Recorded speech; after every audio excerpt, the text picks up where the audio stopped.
Okay student, आज अपन देखें classification of materials, जो कि इलेक्ट्रोस्टैटिक्स का अपना लेक्चर थर्ड रहेगा, जिसमें अपन पढ़ेंगे कंडक्टर, इंसुलेटर और सेमीकंडक्टर। मटेरियल्स को थ्री प्रॉपर्टीज के आधार पर उनको क्लासिफाई किया है थ्री पार्ट्स में। वो क्या कहलाएंगे? कंडक्टर, इंसुलेटर और सेमीकंडक्टर। कंडक्टर क्या होते हैं? ऐसे सब्सटेंस होते हैं जिनमें नंबर ऑफ फ्री इलेक्ट्रॉन्स ज्यादा होते हैं, या फिर हम ये कहें कि जिनसे करंट का कंडक्शन इजीली हो जाता है, या हम ये बोले कि जिनमें फ्री जो चार्ज रहते हैं, या फिर अपन क्या बोले कि चार्ज क्या होते हैं? मूवेबल होते हैं। चार्ज क्या होते हैं? मूवेबल। वो क्या कहलाते हैं? आपके कंडक्टर कहलाते हैं। क्या कहलाते हैं? कंडक्टर। जैसे अपन समझे कि जैसे ये एटम है, ये क्या है? एटम है, और इसके ये चारों तरफ क्या है? ऑर्बिट है। ये चारों तरफ क्या है? ऑर्बिट है। और ऑर्बिट है, इस यहां पर क्या है? इलेक्ट्रॉन्स है। यहां पर क्या है? इलेक्ट्रॉन्स है। यहां पर क्या है? इलेक्ट्रॉन है। आप समझना बेटा ध्यान से, जो न्यूक्लियस है, न्यूक्लियस के पास जो इलेक्ट्रॉन है वो न्यूक्लियस से हेवीली बाउंडेड होगा, और जो इलेक्ट्रॉन बाहर है वो क्या होगा? लूजली बाउंड होगा। तो जब हम इसे एनर्जी देते हैं, जब हम इसे क्या देते हैं? एनर्जी, किसी भी फॉर्म में एनर्जी देते हैं, तो इसके आउटर मोस्ट सेल के या आउटर मोस्ट ऑर्बिट के जो इलेक्ट्रॉन होते हैं वो इजीली क्या हो जाते हैं? ट्रांसफर हो जाते हैं। क्या हो जाते हैं? ट्रांसफर। जब इलेक्ट्रॉन ट्रांसफर होते हैं तो चार्ज ट्रांसफर होता है। चार्ज ट्रांसफर होता है तो करंट का कंडक्शन होता है। करंट का क्या होता है? कंडक्शन। तो ऐसे सब्सटेंस जिसमें नंबर ऑफ फ्री इलेक्ट्रॉन्स क्या होंगे? ज्यादा होंगे, वो क्या कहलाएंगे? आपके कंडक्टर कहलाएंगे। अगर यही सेम चर्चा हम क्या करें, जैसे हमने फिर से एक न्यूक्लियस लिया और फिर से हमने क्या किया? ऑर्बिट्स बनाए, और मैंने क्या किया? इलेक्ट्रॉन्स रखे। अब इलेक्ट्रॉन क्या है? एक्चुअल में इस न्यूक्लियस के साथ हैवीली बाउंडेड है।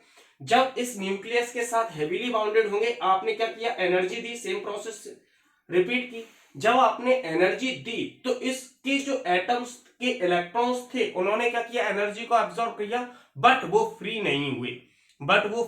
नहीं हुए। तो ऐसे सब्सटेंस क्या कहलाते हैं? इंसुलेटर कहलाते हैं, जिनसे करंट का कंडक्शन पॉसिबल नहीं हो पाता है। जैसे अगर अपन बात करें एग्जांपल, वुड, प्लास्टिक, रबर, ये सारे के सारे एग्जांपल किसके हैं? इंसुलेटर के हैं। आप वुड को ज्यादा थर्मल एनर्जी देंगे तो वुड किस में कन्वर्ट हो जाएगी? राख में, एस में कन्वर्ट हो जाएगी। अगर आप प्लास्टिक को ज्यादा एनर्जी देंगे तो हो सकता है वो लिक्विड बन जाए। रबर को आप क्या करेंगे? ज्यादा एनर्जी देंगे तो रबर लिक्विड में कन्वर्ट हो जाए। ये अपनी स्टेट चेंज कर सकती है, बट करंट का कंडक्शन पॉसिबल नहीं हो सकता। मतलब कि इतने ज्यादा टाइटली बाउंडेड इलेक्ट्रॉन है जो एक्सटर्नल एनर्जी के इन्फ्लुएंस में फ्री नहीं हो रहे हैं। जब ये इलेक्ट्रॉन एक्सटर्नल एनर्जी के इन्फ्लुएंस में फ्री नहीं होते तो ऐसे मटेरियल को, ऐसे सब्सटेंस को हम क्या बोलते हैं? इंसुलेटर बोलते हैं। और एक्सटर्नल एनर्जी के कारण जो इलेक्ट्रॉन फ्री हो जाते हैं और करंट का कंडक्शन पॉसिबल कर देते हैं, वो क्या कहलाते हैं? आपके कंडक्टर्स कहलाते हैं। और सेमीकंडक्टर की अगर अपन चर्चा करें, सेमीकंडक्टर कैसे मटेरियल होंगे? सेमीकंडक्टर ऐसे मटेरियल होंगे जो एक पर्टिकुलर टेम्परेचर पर तो इंसुलेटर की तरह बिहेव करते हैं, बट एक सर्टेन टेम्परेचर या क्रिटिकल टेम्परेचर पर करंट का कंडक्शन पॉसिबल कर लेते हैं। ऐसे सब्सटेंस को अपन बोलते हैं सेमीकंडक्टर सब्सटेंस। जैसे अपन ने एग्जांपल लिया सिलिकॉन और जर्मेनियम। सिलिकॉन और जर्मेनियम को अगर अपन देखें तो 0 केल्विन पर, मतलब 0 केल्विन पर ये किसकी तरह बिहेव करते हैं? इंसुलेटर की तरह बिहेव करते हैं। और जैसे ही ये टेम्परेचर, इन सब्सटेंस का टेम्परेचर जैसे ही मैं रूम टेम्परेचर पर लेके आता हूं तो ये सब्सटेंस कंडक्शन पॉसिबल कर लेते हैं। इनके थ्रू करंट का कंडक्शन पॉसिबल हो जाता है, चार्ज फ्लो हो जाते हैं। ये सब्सटेंस क्या कहलाते हैं? सेमीकंडक्टर कहलाते हैं। और कंडक्टर के में आप लोग जानते हैं सबसे बढ़िया क्या होता है? सिल्वर होता है। एग्जांपल में अगर अपन देखें, सबसे बढ़िया कंडक्टर क्या होता है? सिल्वर होता है। फिर उसके बाद गोल्ड अपन देख लें, प्लेटिनम देख लें अपन, और उसके बाद आयरन देख लें अपन, है ना। ये सारे के सारे, कॉपर देख लो, कॉपर बहुत बढ़िया कंडक्टर होता है ना। एल्यूमिनियम भी कंडक्टर होता है। आपने देखा होगा कॉपर के वायर यूज होते हैं, है ना। घर के जो मोटर होती हैं, पंखे की मोटर होती हैं, या फिर अपन क्या बोले कूलर की जो मोटर्स होती हैं उसमें कॉपर वाइंडिंग यूज करते हैं। घरों में जो फिटिंग होती है, जो वायर यूज होते हैं, उसमें कॉपर यूज होता है। तो कॉपर भी बहुत अच्छा कंडक्टर है। किसका? इलेक्ट्रिसिटी का, जिनमें नंबर ऑफ फ्री इलेक्ट्रॉन्स बहुत ज्यादा होते हैं। ठीक है, नोट कर लीजिए आप लोग। नेक्स्ट अपन देख रहे हैं टॉपिक बेटा, चार्जिंग प्रोसेस। चार्जिंग प्रोसेस, आप लोगों ने देखा होगा, मैंने आपसे बोला कि किसी भी बॉडी पर पॉजिटिव चार्ज है, किसी बॉडी पर नेगेटिव चार्ज है। तो किसी भी बॉडी पर पॉजिटिव चार्ज आया कैसे? किसी भी बॉडी पर नेगेटिव चार्ज आया कैसे।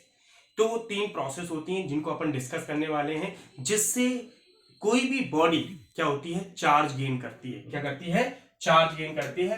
पहला आता है bye conduction. Bye conduction. Conduction में क्या होता है, कंडक्शन में क्या होता है कि मैंने एक बॉडी ली ए, ये क्या है, चार्ज बॉडी है। ये क्या है, चार्ज बॉडी है। सपोज करो पॉजिटिवली चार्ज बॉडी है, हैवी पॉजिटिव चार्ज है।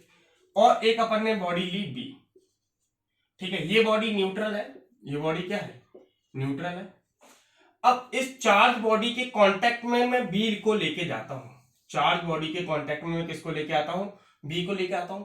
तो चार्ज इस बॉडी से इस बॉडी में ट्रांसफर हो जाएंगे। अब ये बॉडी कैसी है, पॉजिटिवली चार्ज है।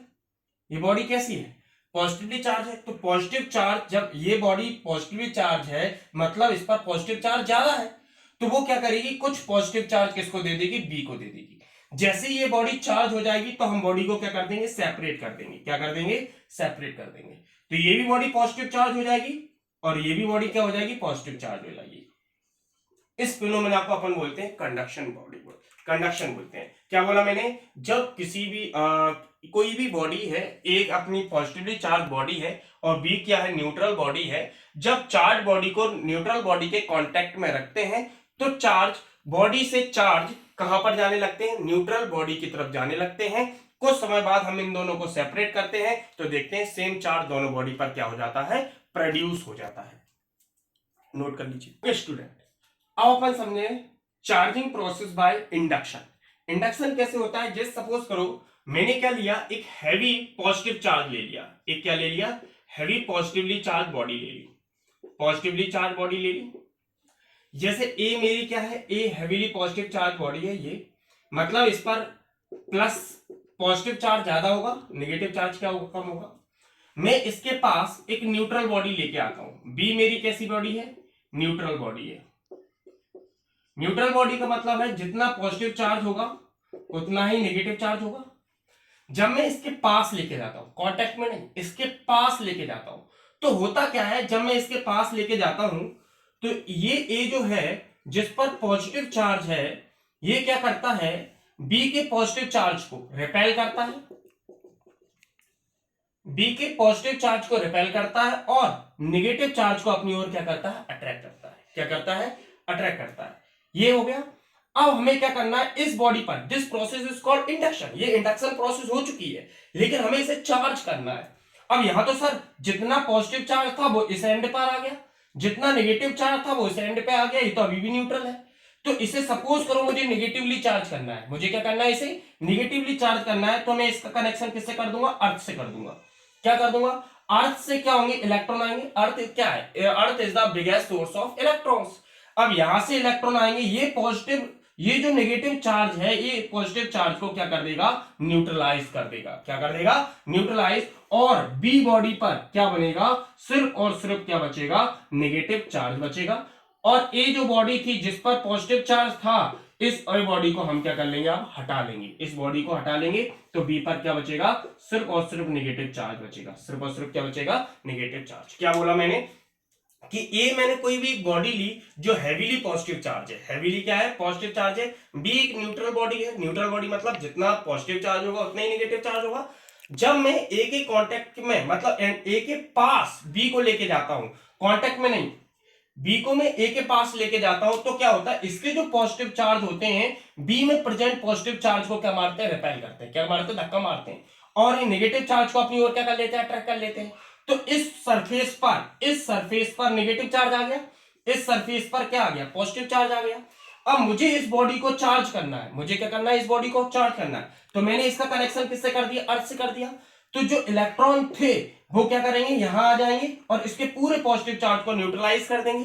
फिर हम क्या कर देंगे, ए को हटा देंगे, ए को हटा देंगे अर्थ के साथ, अर्थ भी हटाएंगे और ए को भी हटा देंगे। तो हमारी बॉडी क्या हो जाएगी, नेगेटिव चार्ज हो जाएगी। सेम प्रोसेस किसके लिए, पॉजिटिव चार्ज के लिए। क्लियर है, समझे ध्यान से। यहां पर मैंने क्या बताया आपको, कंडक्शन और इंडक्शन दोनों के लिए कंडक्टिंग बॉडी होना जरूरी है, कंडक्टिंग बॉडी होना जरूरी है। कंडक्टिंग बॉडी मतलब कंडक्टर होना जरूरी है। समझे कि नहीं समझे? आप ये प्रोसेस इंसुलेटर में नहीं कर सकते। क्यों नहीं कर सकते? आपने अर्थ का कनेक्शन किया, अर्थ से इलेक्ट्रॉन कहां जाएंगे भाई? मूव ही नहीं कर सकते, मूवेबल ही नहीं है। आपने इस प्रोसेस में इलेक्ट्रॉन को अपनी ओर खींचा, प्रोटॉन को धक्का मार दिया, बट इंसुलेटर में तो मूवमेंट ऑफ इलेक्ट्रॉन पॉसिबल ही नहीं है, मूवमेंट ऑफ चार्ज पॉसिबल ही नहीं है, तो इंसुलेटर नहीं लेंगे। चार्जिंग बाय कंडक्शन और चार्जिंग बाय इंडक्शन सिर्फ और सिर्फ कंडक्टर बॉडीज में हो सकता है, इंसुलेटर बॉडीज में नहीं हो सकता है। नेक्स्ट अपन देख रहे हैं charging by friction. Charging by friction में क्या होता है कि अपन क्या करते हैं, कोई भी न्यूट्रल बॉडी लेते हैं, कोई भी क्या करते हैं, न्यूट्रल बॉडी लेते हैं। न्यूट्रल बॉडी मैंने एक ले ली, सपोज करो ए मैंने ले ली, पॉजिटिव पॉजिटिव है, नेगेटिव नेगेटिव है, न्यूट्रल बॉडी हो गई। इस न्यूट्रल बॉडी को किसी अनदर बॉडी के साथ, किसी भी अनदर बॉडी के साथ अपन क्या करते हैं, रब करते हैं। ये भी अपन मान ले रहे हैं, न्यूट्रल बॉडी मान ले रहे हैं। मैंने मान लिया positive positive positive positive positive, negative negative negative negative negative. अब ये बी भी न्यूट्रल बॉडी है, ए भी न्यूट्रल बॉडी है, और इसमें चाहे कंडक्टर हो चाहे इंसुलेटर हो, है ना, दोनों वर्क करते हैं, इलेक्ट्रिफिकेशन होता है, बिल्कुल टेंशन लेने की जरूरत नहीं है। मैंने इन दोनों बॉडी को आपस में क्या कराया, रब कराया। क्या कराया? रब। रब करने के बाद मैंने क्या देखा कि कुछ इलेक्ट्रॉन, है ना, यहां से यहां ट्रांसफर होगा या यहां से यहां ट्रांसफर होगा। समझे कि नहीं समझे? यहां से यहां ट्रांसफर होगा या यहां से यहां ट्रांसफर होगा, या इलेक्ट्रॉन यहां पर बढ़ गए, यहां पर इलेक्ट्रॉन घट गए, ऐसा कुछ हुआ, तो इस प्रोसेस को अपन बोलते हैं फ्रिक्शन। जैसे आपने देखा होगा कि आप लोग स्कूल में एक पेन लेते हैं, अपना पेन को आप क्या करते हैं, अपने हेयर के साथ रब करते हैं। रब करने के बाद क्या देखते हैं कि छोटे छोटे डस्ट पार्टिकल आपके पेन के चारों तरफ क्या होगा, कलेक्ट हो गए। तो ये क्या हुआ, अट्रैक्शन पावर आई, इलेक्ट्रिसिटी जनरेट हुई, मतलब ऐसी पावर जनरेट हुई जो छोटे छोटे पार्टिकल को अपनी ओर क्या कर रही है, अट्रैक्ट कर रही है। समझे कि नहीं समझे? This is called friction electricity. This is called friction electricity. आपने देखा होगा, आप बलून लेते हैं, बलून को आपने रब किया और दीवार पे आप चिपका देते हैं, किसके कारण होता है? फ्रिक्शन इलेक्ट्रिसिटी कारण होता है। यही वो प्रोसेस है चार्जिंग बाय फ्रिक्शन। इस प्रोसेस के थ्रू बॉडी क्या हो जाती है, चार्ज हो जाती है, और दूसरी चीजों को अपनी ओर क्या करती है, अट्रैक्ट करने की कोशिश करती है। This phenomena is known as charging by friction. इसमें भी यही सेम करते हैं। क्लियर? ओके स्टूडेंट, अब अपन देख रहे हैं कूलॉम्स लॉ। कूलॉम्स लॉ, बहुत टाइम से बच्चों को वेट था कि अभी तक कूलॉम्स लॉ नहीं आया, आ गया भैया आपका कूलॉम्स लॉ। कूलॉम्स लॉ को समझने से पहले, ओके स्टूडेंट, अब अपन देख रहे हैं कूलॉम्स लॉ। एक साइंटिस्ट थे, फ्रेंच साइंटिस्ट थे, जिनका नाम था sir Charles Augustin de Coulomb. उन्होंने क्या किया था, डिफरेंट डिफरेंट ऑब्जर्वेशंस लिए। कैसे लिए, देखो ध्यान से। उन्होंने क्या देखा कि पहले दो चार्ज रखे उन्होंने, Q1 और Q2, जिनका सेम नेचर था, ये दूर दूर भाग रहे थे। कई एक्सपेरिमेंट किए, कुछ एक्सपेरिमेंट में बता दे रहा हूं। फिर उन्होंने क्या किया, Q1 और Q2 अपोजिट नेचर के चार्ज लिए। अपोजिट नेचर के चार्ज लिए तो उन्होंने देखा इन दोनों के बीच में क्या हो रहा है, अट्रैक्शन हो रहा है। अब उन्होंने क्या दिमाग लगाया कि इन दोनों के बीच में जो रिपल्सन फोर्स लग रहा है या अट्रैक्शन फोर्स लग रहा है, वो किन किन फैक्टर पर डिपेंड करता है, वो किन किन फैक्टर पर डिपेंड करता है। उन्होंने क्या लिया, 2 पॉइंट चार्ज लिए, Q1 और Q2 सेम नेचर के। उन्होंने क्या देखा, दोनों के ऊपर क्या हो रहा है, रिपल्सिव फोर्स लग रहा है। फिर उन्होंने क्या देखा कि दोनों के बीच में अपोजिट नेचर लिया, सेम नेचर लिया तो रिपल्सिव फोर्स लग रहा है, अपोजिट नेचर लिया तो क्या लग रहा है, अट्रैक्शन फोर्स लग रहा है। उन्होंने क्या देखा कि इन दोनों चार्ज पार्टिकल के ऊपर जो फोर्स लग रहा है वो किन किन फैक्टर पर डिपेंड करता है। पहला उन्होंने बोला कि द किन्हीं भी दो चार्ज पार्टिकल्स के बीच में लगने वाला अट्रैक्शन या रिपल्सन फोर्स उन चार्ज पार्टिकल के प्रोडक्ट के, मैग्नीट्यूड के प्रोडक्ट के डायरेक्टली प्रोपोर्शनल होता है। क्या बोला उन्होंने, किन्हीं भी दो पॉइंट चार्जों के बीच में, मैंने एक वर्ड बोला है पॉइंट चार्ज, अभी डिस्कस करेंगे पॉइंट चार्ज का मीनिंग क्या होता है।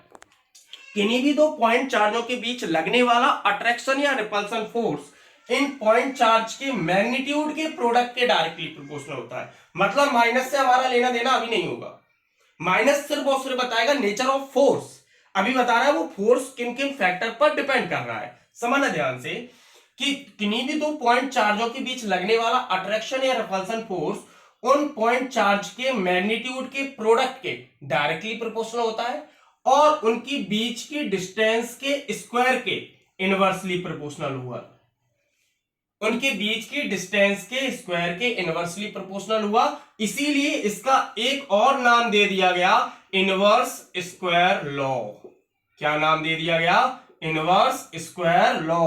इनवर्स इनवर्स है ना, 1 हो गया, स्क्वायर ये हो गया और आर डिस्टेंस हो गई, तो इसका नाम दूसरा क्या पड़ा? Inverse square law.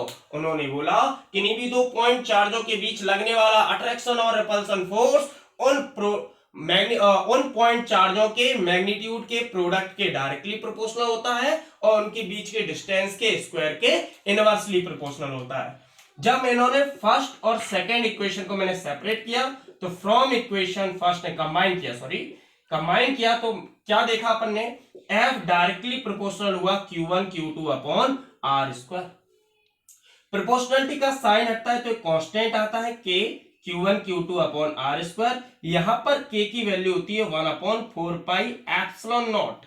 इसका मीनिंग क्या होता है? एप्सिलॉन, इसे क्या पढ़ते हैं? एप्सिलॉन ग्रीक लेटर है, जीरो लगा दिया तो एप्सिलॉन नॉट। समझ में आया? तो ये क्या आ जाएगा? F equal to 1/4 pi epsilon naught Q1 Q2 upon are square. Is that clear? Newton. अब जरा ध्यान से समझो, मैंने एक चीज बोली थी आपसे, पॉइंट चार्ज। पॉइंट चार्ज का मतलब क्या होता है? पॉइंट चार्ज का मतलब होता है ऐसे चार्ज जिनका डायमेंशन बहुत छोटा होता है। जिनका डायमेंशन क्या होता है? बहुत छोटा है। डायमेंशन मतलब उसकी रेडियस, अगर स्फेरिकल फॉर्म में ली जाए तो उसकी रेडियस, अगर स्क्वायर फॉर्म में ली जाए तो उसकी साइड्स, है ना, ये सारी क्या होती हैं? डायमेंशंस होती हैं। डायमेंशंस बहुत ज्यादा छोटी हो, किसके कंपैरिजन में? इन दोनों के बीच की डिस्टेंस के कंपैरिजन में। मतलब कि सर इसकी डायमेंशन बहुत छोटी होगी और इन दोनों के बीच की डिस्टेंस क्या होगी? बहुत ज्यादा होगी इनके कंपैरिजन में। Is that clear? तो हमें वो चार्ज कैसे दिखाई देंगे? छोटे छोटे दिखाई देंगे, तो उन्हें बोला गया पॉइंट चार्ज। मतलब जिनकी डायमेंशन उनके सेपरेशन से बहुत कम हो, उन्हें अपन बोलते हैं point charge. Is that clear? यहां पर एक वर्ड आया एप्सिलॉन नॉट। एप्सिलॉन नॉट को क्या बोलते हैं? एप्सिलॉन नॉट को बोलते हैं absolute permittivity of free space. Absolute permittivity of free space. अब बच्चे सोच रहे होंगे परमिटिविटी क्या होता है? परमिटिविटी जो वर्ड है, ये परमिटिविटी वर्ड आया परमिशन से। क्या आया? परमिशन से। परमिशन मतलब कि सर ये जो एप्सिलॉन नॉट फैक्टर है, ये क्या करता है? Q1 और Q2 के बीच में फोर्स लगने की अनुमति देता है। भैया अलाउ करता है कि इन दोनों के बीच में फोर्स लग जाए, और कितना अलाउ करता है वो भी किस पे डिपेंड करता है? एप्सिलॉन नॉट पे डिपेंड करता है। एप्सिलॉन नॉट परमिटिविटी वर्ड किससे आया? परमिशन से आया। परमिशन देता है कि नहीं भी दो चार्ज पार्टिकल एयर में रखे हैं या किसी मीडियम में रखे हैं, है ना, किस तरीके से उन पे फोर्स लगेगा। कभी ज्यादा लगेगा, कम लगेगा, एयर में सबसे ज्यादा लगेगा, फिर धीरे धीरे कम होता जाएगा, वो अपन आगे जाके पढ़ेंगे। आप यह याद रखें एप्सिलॉन नॉट क्या होता है? Permittivity of free space. इसकी वैल्यू जो 1/4 पाई एप्सिलॉन नॉट की है, इसकी वैल्यू साइंटिस्टों ने और कूलॉम साहब ने कैलकुलेट करके दे दी 9 × 10⁹। तो F इक्वल टू अपन क्या रखते हैं? 9 × 10⁹ Q1 Q2 upon are square. ये आपका कूलॉम्स लॉ हो गया। कूलॉम्स लॉ में अपन कंडीशंस देखते हैं। कंडीशंस क्या देखेंगे? कंडीशन देखेंगे first, charge should be point size. Charge should be point size. Second, distance between the charges are very less.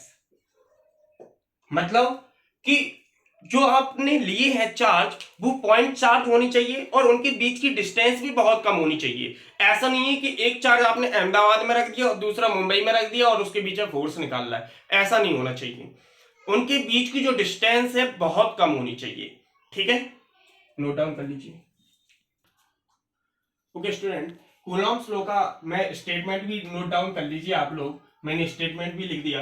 According to this law, the attraction और repulsion force acting between 2 point charges is directly proportional to the product of magnitude of the charges and inversely proportional to the square of the distance between them.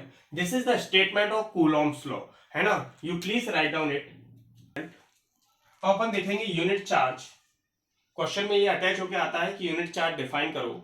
हमने क्या पढ़ा था Coulomb's law से, F equal to 9 into 10 to the power 9 Q1 Q2 upon R square.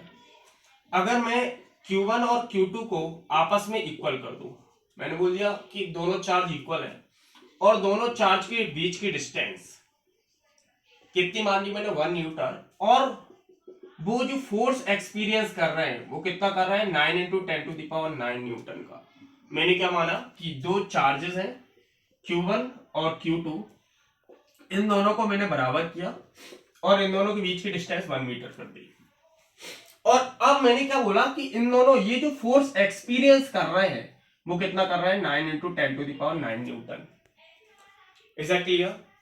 ठीक है, तो जो हमें चार्ज मिलेगा वो चार्ज क्या कहलाएगा 1 कूलम चार्ज कहलाएगा। देखते हैं, पुट करते हैं, पुट ऑल दी वैल्यूज। क्या आएगा 9 into 10 to the power 9, 9 into 10 to the power 9, Q into Q upon 1 का स्क्वायर। 9 इंटू 10 टू पावर 9 से जाएगा, यहां कितना बचेगा Q square, Q equal two plus minus 1। Is that clear? मैंने क्या बोला, when two equal charges separated by 1 meter distance apart, if they experience a force of 9 into 10 to the power 9 newton, then the charge we get is called unit coulomb charge. क्या बोला मैंने when two equal charges separated by 1 meter distance apart, if they experience a force of 9 into 10 to the power 9 newton, then the charge we get is called unit coulomb charge.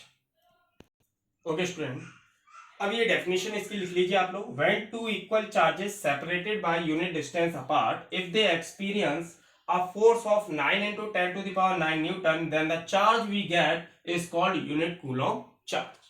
लिख लीजिए आप लोग। अपन देख रहे हैं SI unit and dimension formula of epsilon naught. देखेंगे अपन क्या जानते हैं F equal to 1/4 pi epsilon naught Q1 Q2 upon R square. Epsilon naught यहां जाएगा, F यहां आएगा, तो epsilon naught equal to 1/4 pi F Q1 Q2 upon R square.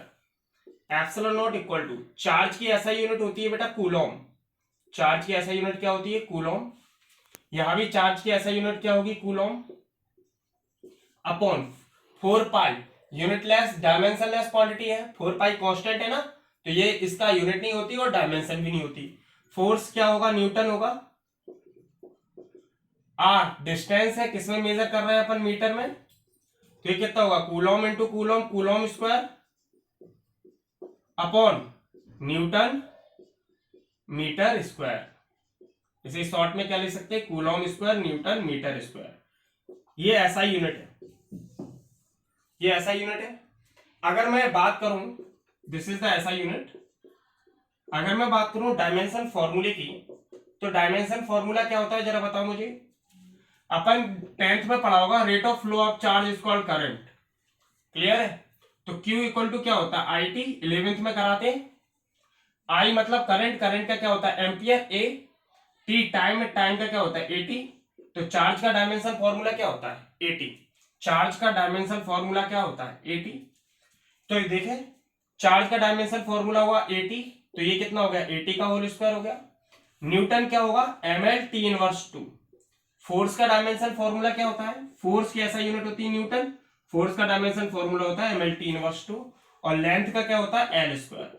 तो ये कितना हो जाएगा A square T square upon L square. तो ये L की पावर 1 है, L स्क्वायर है, तो कितना हो जाएगा ml Q T inverse 2, powers ऊपर ले जाओ तो क्या हो जाएगा M inverse L inverse 3, negative power है पॉजिटिव हो जाएगी, A square T square, T square add हो जाएंगे तो कितना हो जाएगा M inverse L inverse 3 T की पावर 4 A स्क्वायर। ये डायमेंशन फॉर्मूला हो जाएगा एप्सिलॉन नॉट का। स्क्रीनशॉट ले लीजिए आप लोग। ओके स्टूडेंट, अपन देख रहे हैं vector form of Coulomb's law. Coulomb's law का देखो सीधी सीधी बात है, फोर्स क्या है वेक्टर क्वांटिटी है। फोर्स अगर वेक्टर क्वांटिटी है तो इसकी वेक्टर फॉर्म भी होगी, होना भी चाहिए। जैसे मैंने देखा, मैंने दो चार्जेस लिए, Q1 और Q2, आप देखेंगे ध्यान से, और मैंने डिस्टेंस सपोज करो ये मान ली मैंने, ये R वेक्टर मान ली, ठीक है। जब Q1 से Q2 पे फोर्स लगेगा, Q1 Q2 को धक्का मारेगा तो इस तरफ फोर्स जाएगा, Q2 Q1 को धक्का मारेगा तो इस तरफ फोर्स जाएगा, या सुन लो। जब Q1 Q2 पर अप्लाई कर रहा है, Q1 किस पे अप्लाई कर रहा है, Q2 पर, तो Q2 पे फोर्स लग रहा है किसके कारण, Q1 के कारण। याद रखना क्या बोला मैंने, force on two due to one, Q1 पर Q2 कारण। याद रखना force on two due to one, किस पर, किसके कारण फोर्स लग रहा है, Q2 पर Q1 के कारण फोर्स लग रहा है। Force on two due to one, यहां पर क्या देखेंगे, वन पर फोर्स लग रहा है, किसके कारण लग रहा है, टू पर, तो force on two due to one, force on two due to one. तो जब हम force on two due to one लिखेंगे तो क्या लिखेंगे, 1/4πε0, Q2 लगा रहा है Q1 पर फोर्स, और ये कितना है, R स्क्वायर है। अब R स्क्वायर कैसा लेंगे अपन, 1 से 2 की ओर है तो 1 2 का स्क्वायर, कैसा है, 1 से 2 की ओर है तो 1 2 का स्क्वायर, R12 क्या, R1 से 2 की डायरेक्शन में। Is that clear? मैंने क्या बोला कि 1 से 2 की ओर फोर्स लग रहा है तो R12 हो गया, और डायरेक्शन लेना पड़ेगा ना, तो R, ये तो भैया मैग्नीट्यूड है, स्क्वायर किसी भी वेक्टर का स्क्वायर मैग्नीट्यूड होता है। अब डायरेक्शन लेने के लिए मैंने क्या लगाया, कैप लगाया। यूनिट वेक्टर क्या बताता है, यूनिट वेक्टर का सबसे मेजर काम क्या था भाई, यूनिट वेक्टर का मैग्नीट्यूड क्या होता है, 1। तो यूनिट वेक्टर का काम क्या है, वेक्टर में डायरेक्शन बताना, वेक्टर में डायरेक्शन बताना। मैं आपको बताता हूं, जैसे ए को हैप्पी बर्थडे वाला कैप पहनाने, तो ये क्या आया, ए वेक्टर आया, अपॉन में कितना है, मॉड ए वेक्टर, यही होता था यूनिट वेक्टर। अब मैंने इसको मल्टीप्लाई कर दिया, mod A vector into A cap, ये देखो वेक्टर की परफेक्ट डेफिनेशन बन गई, मैग्नीट्यूड भी रखे हैं और डायरेक्शन भी दे रहा है, तो वेक्टर बन गया ना भैया, मैग्नीट्यूड भी है और डायरेक्शन भी दे रहा है। तो कैप का किस लिए यूज होते थे, याद रख लो तुम तो, कि भैया यूनिट वेक्टर का यूज वेक्टर की डायरेक्शन शो करने के लिए होता है। Is that clear? अब मैं जैसे बात करूं force on 1 due to 2, force on 1 due to 2 1/4πε0, Q1 Q2 upon क्या हो जाएगा, R स्क्वायर, R21। डायरेक्शन क्या आ जाएगी, पहले अपन देख लें, देखो देखो क्या आएगा, F vector F12 vector equal to कितना हो गया, 1/4πε0 Q1 Q2। डायरेक्शन क्या है, सेम जा रही है, डायरेक्शन देखो ध्यान से, सेम जा रही है, लेकिन नहीं लिखना है तो R21 वेक्टर लिख सकते हो, 2 से 1 की ओर, R21 कैप लिख सकते हो। लेकिन यहां आप क्या देखोगे, R12 cap is minus times of R21 cap. क्यों, R12 कैप की डायरेक्शन क्या है, ये है, R21 कैप की डायरेक्शन क्या है, ये है, ये दोनों आपस में बराबर है भैया, डिस्टेंस तो इतनी ही है, बट डायरेक्शन एक बार ऐसी है और एक बार ऐसी है, सही है कि नहीं? तो ये माइनस हो गया, तो हम क्या कर सकते हैं, यहां पर सब्स्टिट्यूट कर सकते हैं, 1/4πε0 Q1 Q2 upon R21 square, इसके ऊपर तो कोई फर्क पड़ता ही नहीं है, तो ये कितना हो जाएगा, माइनस का R12 कैप। सही है कि नहीं? अब मैं माइनस कॉमन ले लूं तो 1/4πε0 Q1 Q2 अपॉन R21 का स्क्वायर, और ये कितना हो जाएगा, R12 कैप हो जाएगा। यहां पे भी अपन क्या लिख ले रहे हैं, 12 स्क्वायर लिख ले रहे हैं। क्यों लिख ले रहे हैं, क्योंकि R12 का स्क्वायर बराबर है R21 के स्क्वायर के, मैग्नीट्यूड है।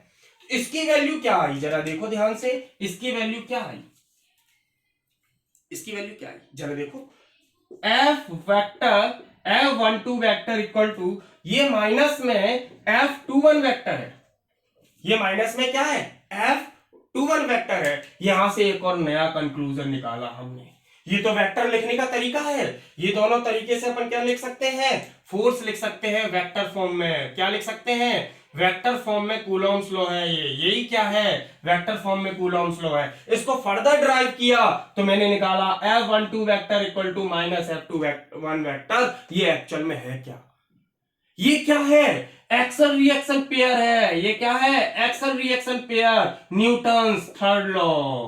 क्या है, for each and every action there is equal and opposite reaction, for each and every action there is equal and opposite reaction. ये क्या हो गया, एक्शन रिएक्शन फोर्स हो गया।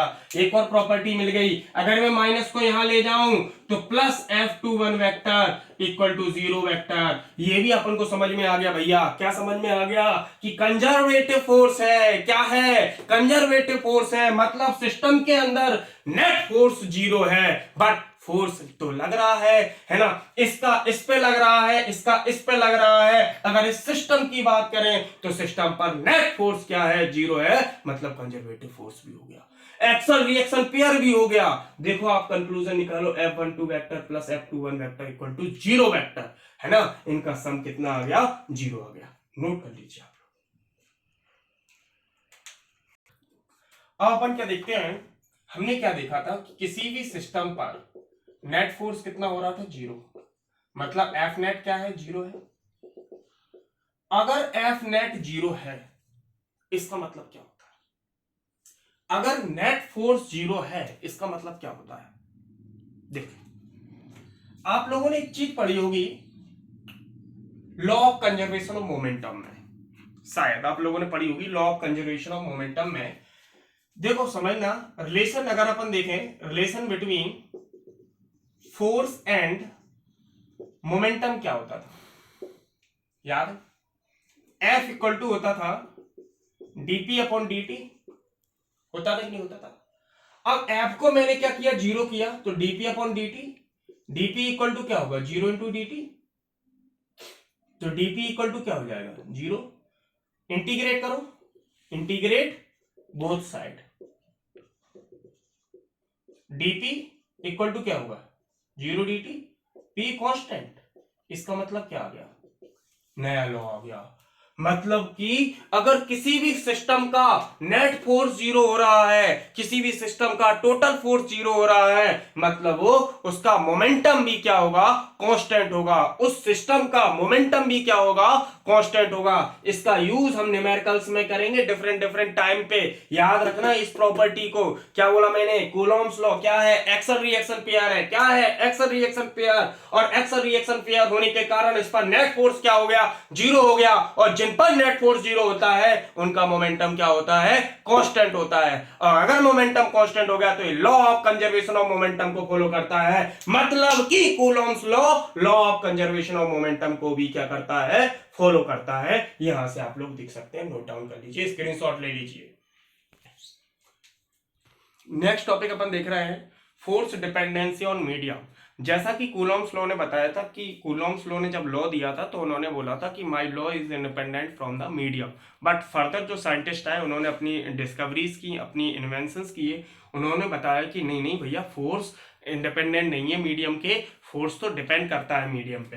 देखें किस तरीके से डिपेंड करता है। जब हम फोर्स एयर में देखते हैं, फोर्स इन एयर और वैक्यूम, तो हमारा फोर्स कितना लगता है, जरा अपन ध्यान से देखें। तो हमारा फोर्स लगता है 1/4 pi epsilon naught Q1 Q2 upon R square. सही है कि नहीं है, ये आ गया। एप्सिलॉन नॉट अपन जानते हैं absolute permittivity of free space. और फोर्स जब मैंने क्या लिया, कोई भी मीडियम ले लिया, मीडियम, कई बच्चे कंफ्यूज होंगे मीडियम क्या होगा, मीडियम वाटर होता है, मीडियम एयर होती है। मैंने आपको ग्लिसरीन में डुबो दिया तो मीडियम ग्लिसरीन हो गई, समझे कि नहीं समझे। चाशनी में डुबो दिया तो मीडियम क्या हो गई, चाशनी हो गई। Force in medium, force in medium लगता है 1/4 पाई एप्सिलॉन, एप्सिलॉन नॉट नहीं लगता इस बार, क्या लगता है, एप्सिलॉन लगता है, Q1 Q2 upon R square.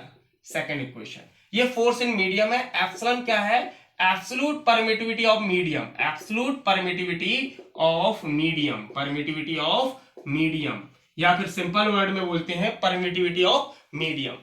मैंने क्या किया, Fa अपॉन Fm डिवाइड किया मैंने, divide equation first and second. बहुत बढ़िया रिलेशन निकलने वाला है, आप ध्यान से देखिए।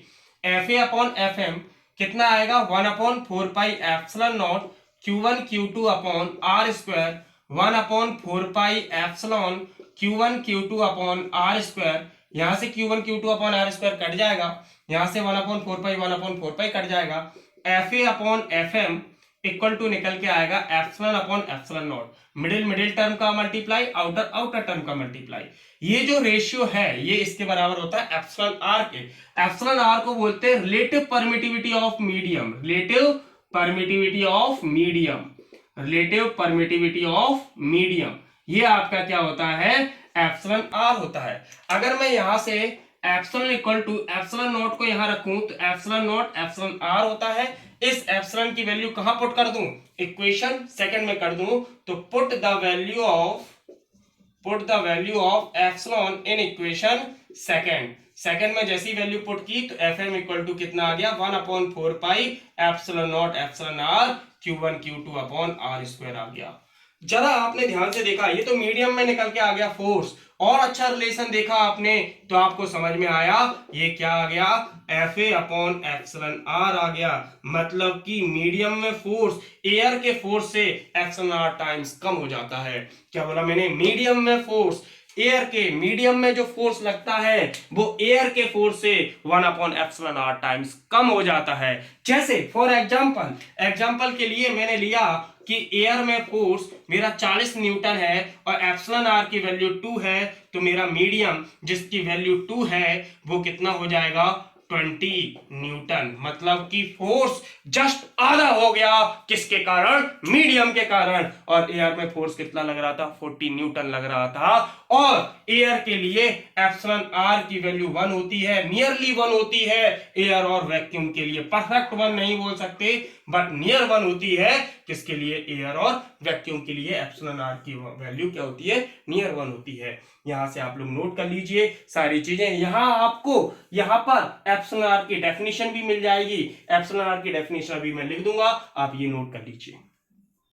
ये एप्सिलॉन आर की मैंने डेफिनेशन लिखी है, it is defined as the ratio of force in air to the force in medium, या फिर हम बोल सकते हैं it is defined as the ratio of absolute permittivity of medium to the absolute permittivity of free space, है ना। आप लोग यहां से पूरा नोट डाउन कर लीजिए। तो अपन क्या करेंगे, ये यहाँ आज का लेक्चर यहीं ओवर है। नेक्स्ट जो लेक्चर आएगा वो पूरे के पूरे कूलॉम्स लॉ के न्यूमेरिकल पर आएगा। उसमें सारे के सारे जितने भी कूलॉम्स लॉ की अपनी वेराइटीज हैं, जितनी न्यूमेरिकल आने की पॉसिबिलिटीज हैं, 0 to हाई लेवल पूरा एडवांस लेवल अपन वहीं से कवर करेंगे। क्लियर।